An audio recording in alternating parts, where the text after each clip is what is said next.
Vous avez peut-être l'habitude d'entendre parler de la COP 15, COP 16, etc. Mais vous ne savez pas ce qu'est une COP. Eh bien, dans cette vidéo, je vais vous expliquer en détail. Avant de commencer, n'hésitez pas de vous abonner à ma chaîne pour ne pas rater aucune de mes prochaines vidéos. Qu'est-ce que la COP? COP, C-O-P, se définit comme suit: Conférence des parties en français, et en anglais, Conference of the Parties. La conférence des parties de son acronyme COP est une réunion annuelle des États pour fixer les objectifs climatiques mondiaux. De ce fait, la COP est une forme d'organisation particulière à certaines conventions internationales. Dans le domaine de l'environnement, il existe 3 COP provenant de 3 conventions signées à l'issue du sommet de la Terre de Rio en 1992.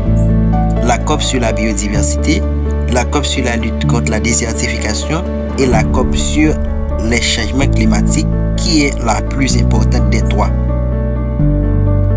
Prévue par la Convention 4 des Nations Unies sur les changements climatiques, CCNUCC, de 1992, la COP sur les changements climatiques se réunit tous les ans depuis 1995, ont été signés dans le cadre du protocole de Kyoto en 1997 et l'accord de Paris en 2015. L'objectif de la COP consiste le premier rapport du GIEC 1990 de l'incidence de l'activité humaine sur le réchauffement de la planète.